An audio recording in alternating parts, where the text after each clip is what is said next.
The body, the brain, is an expression of electromagnetic fields and electrical circuits.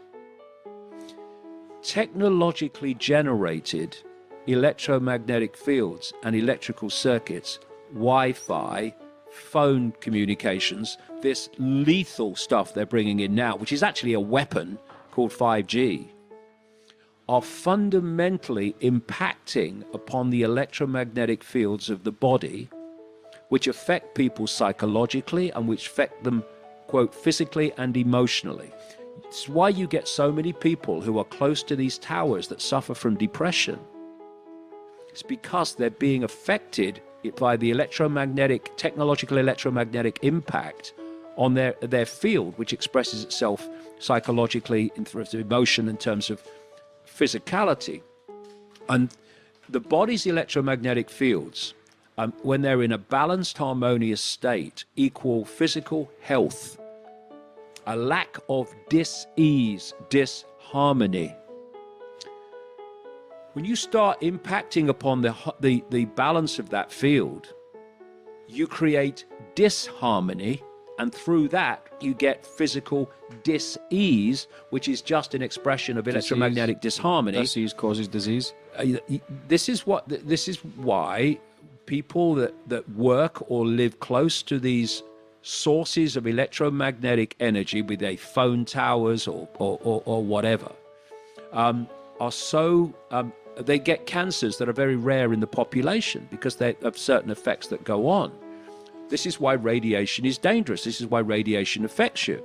And of course, what we're living in now, almost everywhere, is a permanent state of walking, living, and breathing through electromagnetic, technologically generated fields. Do you think there's a cure for everything, David? Eh? Do you think there's a cure for everything? Of course there is. Yeah. If everything can go wrong, Can go right. everything can go right. It's just finding out what can go right.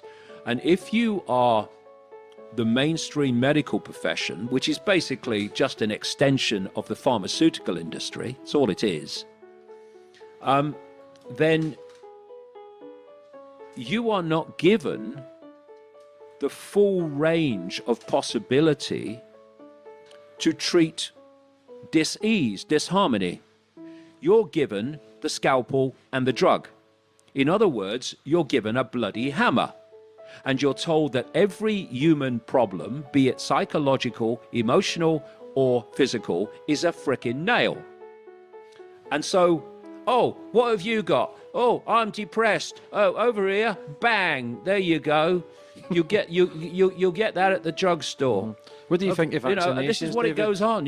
This is what happened. And because the medical profession is just another expression of the postage stamp consensus, as I call it, this narrow band of information that people not only believe in, but are forced in terms of the medical profession to believe in. Because you want to, I know people, doctors, who've realized that alternative methods of healing are better than what they do, the scalpel and the drug. They've been struck off for using them, even though it benefits the patient, because the pharmaceutical industry controls the medical profession.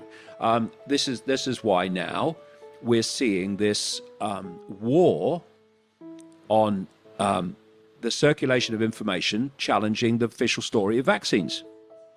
This is why YouTube is demonetizing and deleting, same with Amazon and Facebook, information that's challenging the official story of vaccines. One of the reasons in the immigration minister's diatribe in Australia, saying why my visa is going to be revoked 4 hours before my plane left for Australia and like months and months after I was given it, was my views on vaccines. So, and my views on climate change caused by humans, which it isn't.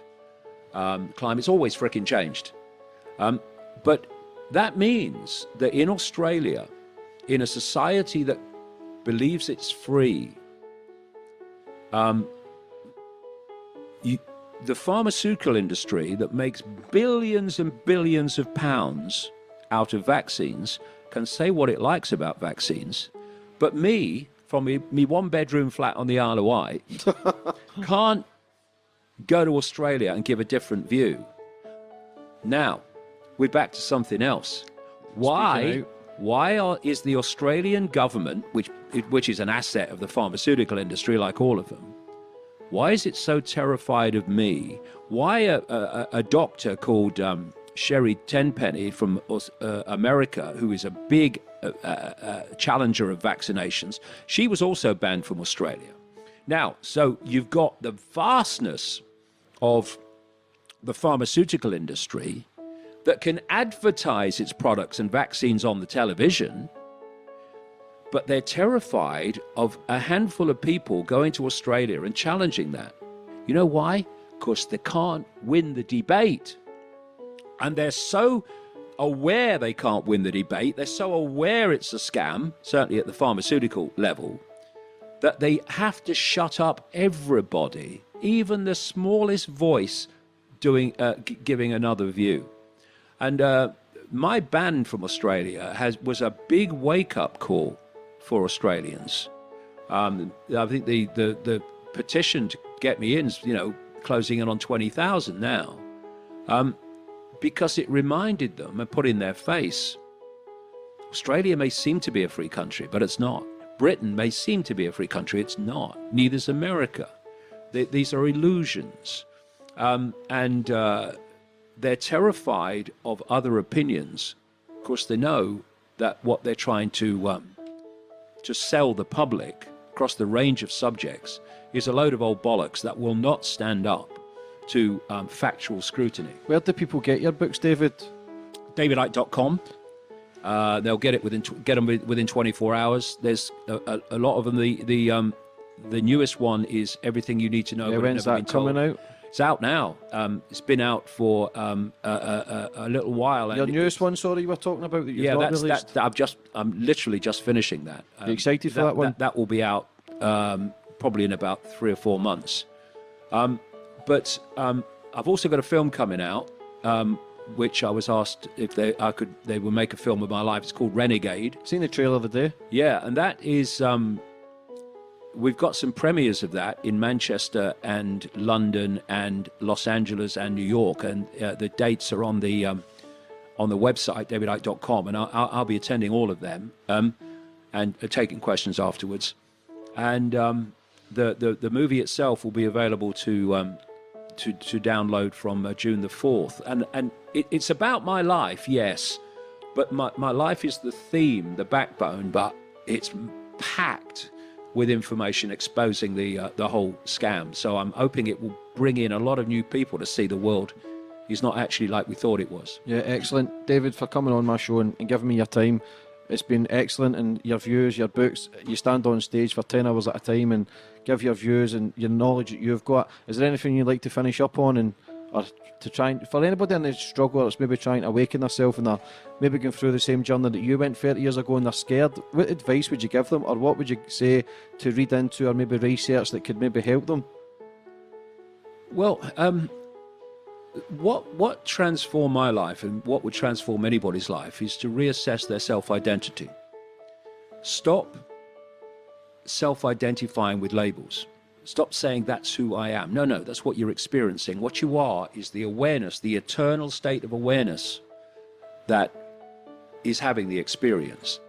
And if you come from that point of view, the slings and arrows of outrageous fortune and outrageous abuse and Twitter storms are like, and? But if you identify with the labels, it becomes massive, it becomes all-encompassing.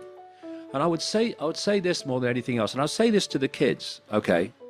The suicide of kids is just going through the frickin' roof, right? In the social media era.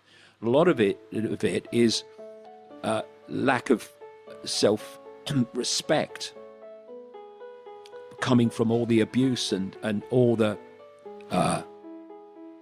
impositions of what you should be, and you're not good enough, and you should be this and you're not.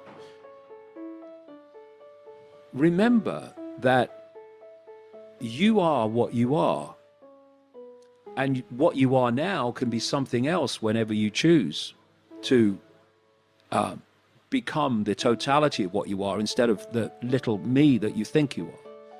But if you look at it, the people who are abusing you, who are ridiculing you, who are telling you you're not good enough, right? Well, who the hell are they? Who are they? Who are they? Why do they matter? I can tell you from personal experience that people who abused me years ago are now coming to my talks and reading my books. Because the thing is that they'll think something else tomorrow. That's for sure. Whatever they're saying now, they'll think something else tomorrow, and they'll say something else tomorrow. But the point is, the key point, what the hell does it matter what they think about you? What does it matter? Oh, that person doesn't like you, gives you a hard time. Well, go and find someone else then. Stop interacting with them. Go find some other people to interact with. You know, who are these people? Why are you allowing your life to be dictated by the opinions of other people? You are unique. No, you're not like they are, thank God, most of the time. So why are you worried about what they think? Why are you even worried, if you get it down to real basics, what your parents think of you? Because you are what you are. And, you know, for me, the greatest gift you can give to your kids is to allow them to be what they are, to allow them to go in the direction that they feel to go into, instead of dictating to them the direction their life should take. Oh, you can't do that, or you can't do that, or what will the neighbors think? I mean, what will the neighbors think? Who cares? Let them think what they like. It doesn't matter. And I'll tell you from experience, it really doesn't matter what people say about you, what people do about you, what people think about you, so long as you don't care. It doesn't matter. It doesn't mean you don't listen to people and say, oh, yeah, they've got a point there. Maybe I'll look at that. That's not the same thing. It's being intimidated and being broken in spirit by how other people see you. It doesn't matter. It doesn't matter, because anyone who's ever done anything in the world, look out all the way through history, anyone who's made a real positive difference to the world has overwhelmingly faced ridicule and abuse before they were accepted to have been right all along.